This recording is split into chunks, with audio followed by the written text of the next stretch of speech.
Iya, Shalom saudara, berjumpa lagi dengan saya Debbie Basti dalam acara Hikmat Kehidupan.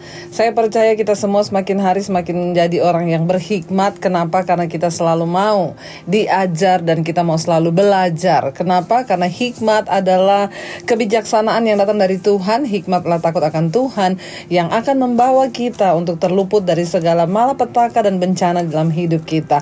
Baik, kita akan lanjutkan saudara pembacaan kita hari ini terambil dari Amsal pasal 19. Sekarang kita sudah ada di Amsal 19 saudara ya. Ayat yang pertama berkata begini saudara. Amsal 19 ayat yang pertama. Lebih baik seorang miskin yang bersih kelakuannya daripada seorang yang serong bibirnya lagi bebal, ya. Lebih baik seorang yang miskin, ya, yang bersih kelakuannya daripada seorang yang serong bibirnya lagi bebal. Saudara, kehidupan yang tanpa cela itu jauh lebih baik daripada orang yang hidup walaupun kelihatan dia kaya tetapi banyak cela dalam hidupnya. Ayat ini berkata, lebih baik seorang miskin yang bersih kelakuannya. Kita tahu bersama bahwa Tuhan tuh melihat kehidupan kita, sungguh Tuhan tidak pernah menilai manusia itu dari harta yang dia punya. Percayalah, Tuhan tidak tertarik dengan semua yang kita miliki, tetapi dia tertarik dengan hidup kita, dia tertarik dengan hati kita. Karena itu ayat ini berkata, dan ayat ini benar sekali, ya, bahwa lebih baik seorang miskin yang bersih kelakuannya daripada seorang yang serong bibirnya lagi bebal. Ya saudara, Tuhan menuntut kita memiliki kehidupan yang berkenan, kehidupan yang kudus, yang layak di matanya. Karena itu setiap kita perlu setiap hari mengoreksi diri kita. Apakah saya sudah berkenan Tuhan? Apakah saya layak Tuhan? Jika belum, tunjukkan pada kami Bapa, dan kami mau terus untuk diubahkan. Kami mau bertobat daripada seorang yang serong bibirnya lagi bebal, kata firman ini. Sekali lagi, mari kita ingat dan kita percaya bahwa Tuhan itu Tuhan yang mencari orang-orang yang hidup dalam takut akan Dia, orang-orang yang mau senantiasa hidup di dalam perkenanannya, orang-orang yang selalu mau menjaga kelakuannya bersih di hadapan Tuhan. Karena dengan demikian maka kita akan menerima berkat dari Tuhan. Ayat yang berikutnya dikatakan, tanpa pengetahuan kerajinan pun tidak baik. Orang yang tergesa-gesa akan salah langkah, ya. Tanpa pengetahuan kerajinan pun tidak baik. Ya, dalam hidup ini saudara, kita membutuhkan kerajinan, iya, tetapi harus disertai dengan pengetahuan. Karena orang rajin tanpa pengetahuan itu konyol namanya saudara ya. Orang rajin tanpa pengetahuan itu ya pasti membuat banyak kesalahan, ceroboh, gegabah. Jadi selain kita rajin, kita juga harus punya pengetahuan. Di mana-mana kita bisa memperoleh pengetahuan, tetapi ingat yang pertama firman Tuhan berkata, takut akan Tuhan itu adalah sumber pengetahuan. Hikmat adalah pengetahuan yang nilainya jauh lebih tinggi dari segalanya.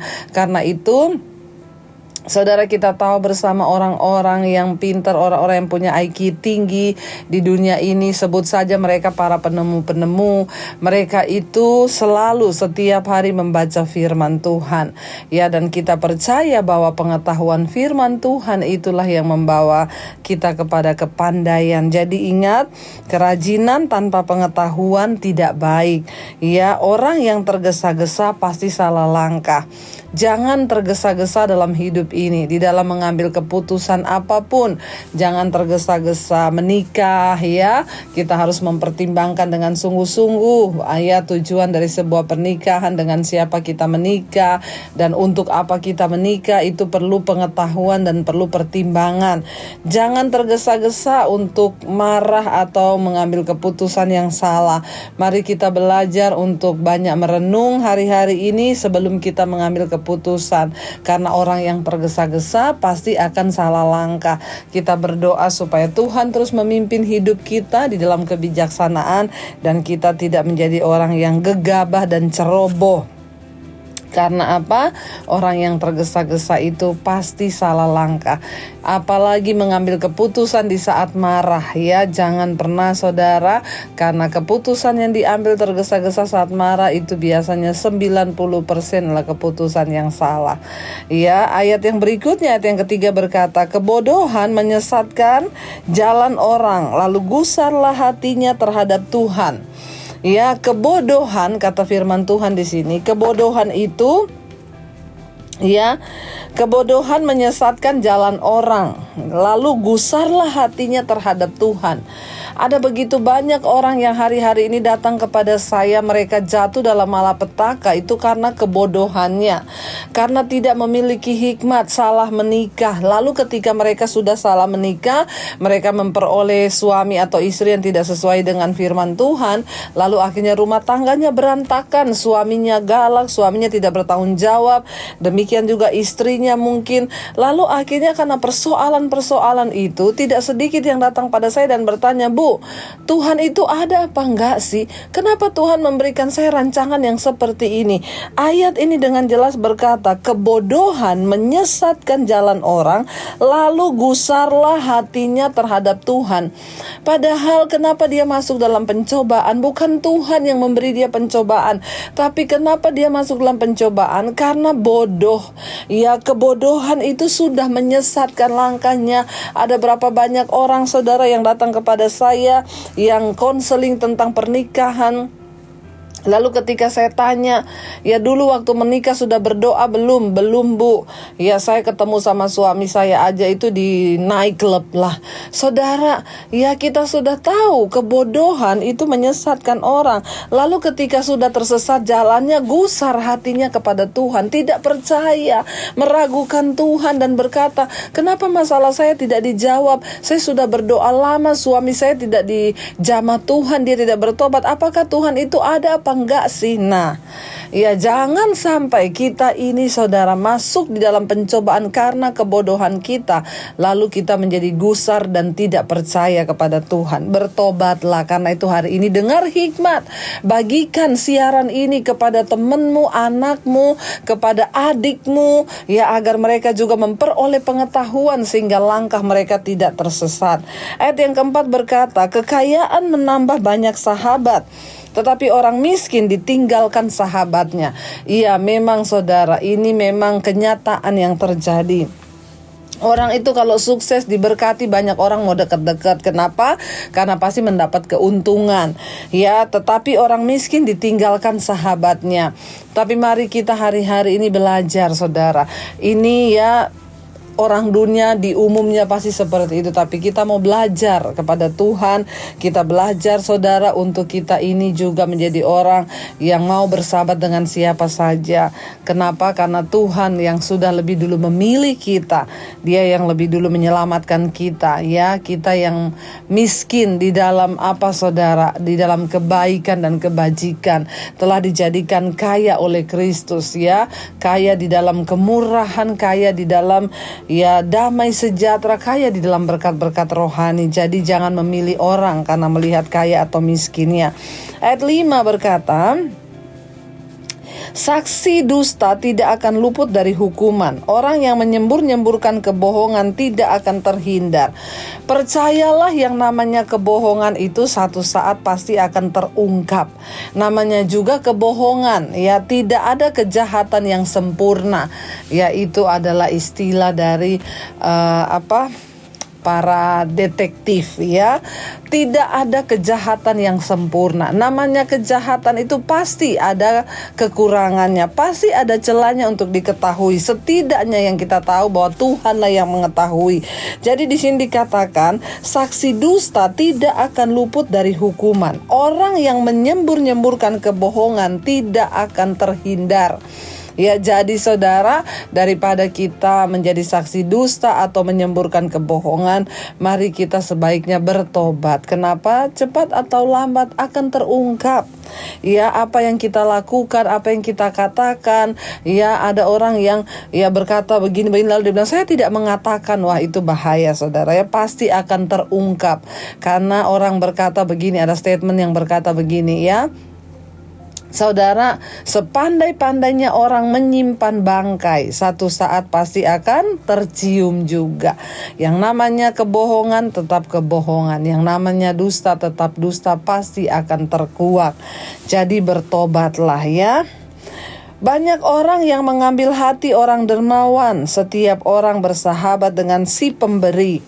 Orang itu kalau pendermawan suka memberi, ya maka banyak orang akan bersahabat dengan dia. Tapi hati-hati saudara, kita memberi itu tujuannya apa? Karena ada banyak orang memberi itu untuk pamer. Ada banyak orang itu memberi supaya dilihat orang.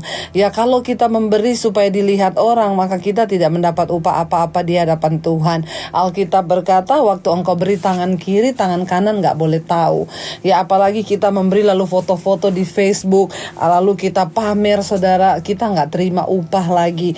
Karena firman Tuhan berkata, Bapa membalaskan segala sesuatu yang tersembunyi. Ya, jadi saudara, kalau kita menjadi orang yang dermawan atau si pemberi, ya mari kita cek motivasi kita itu apa, dan jangan pernah berharap untuk dibalas kebaikan kita. Kalau waktu kita melakukan kebaikan, lupakan itu saudara.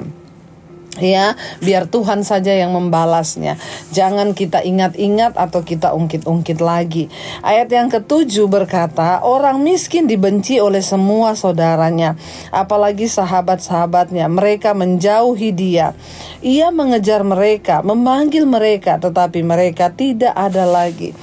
Ya, yang namanya orang miskin itu saudara, dia memang akan menerima nasib yang diperlakukan berbeda. Makanya kita ini berdoa, Tuhan sudah memberikan kita talenta, karunia.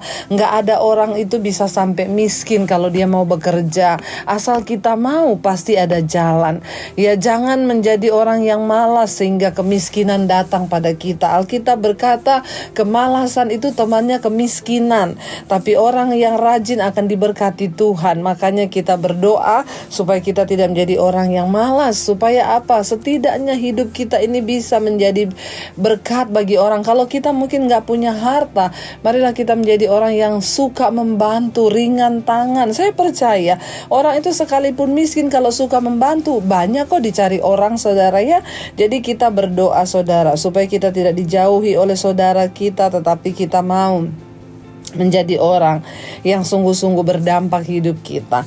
Ayat yang ke-8, siapa memperoleh akal budi mengasihi dirinya.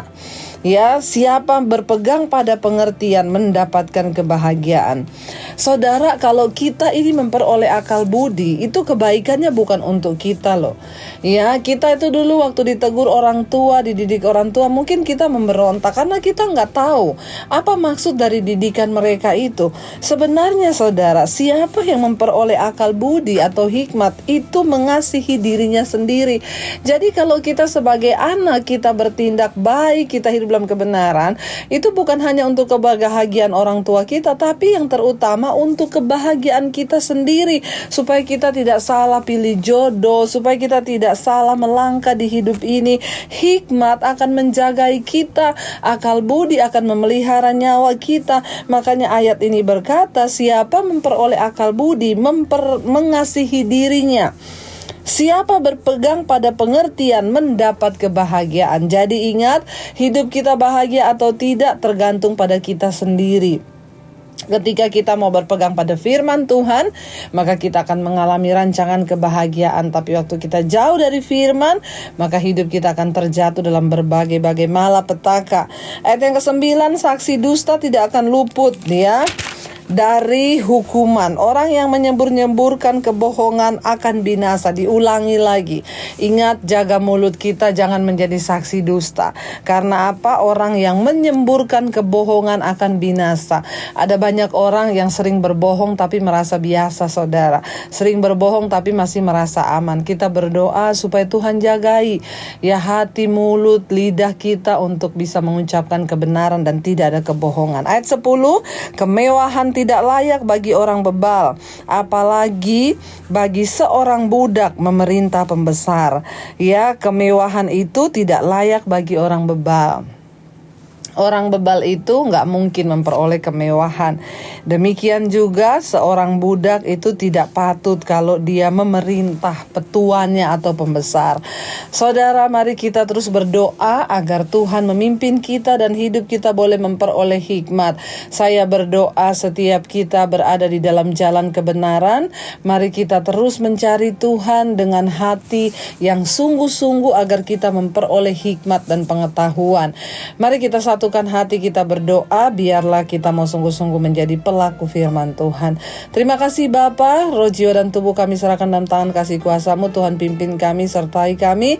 Hari ini kami mau melangkah bersama hikmat Tuhan, kebijaksanaan, menjagai kami, takut akan Tuhan menuntun langkah kami. Biarlah setiap kami yang mendengarkan ini dibangun, roh kami dibaharui agar kami memperoleh sesuatu yang dari Tuhan mendatangkan kebahagiaan. Berkati semua mereka yang mendengarkan, turunlah hikmat dan kebijaksanaan atas setiap mereka. Dalam nama Yesus kami berdoa dan bersyukur. Haleluya. Amin. Tetaplah kejar hikmat, tetaplah kejar pengertian, karena itu yang akan membuat hidupmu berbahagia dan terhindar dari semua malapetaka.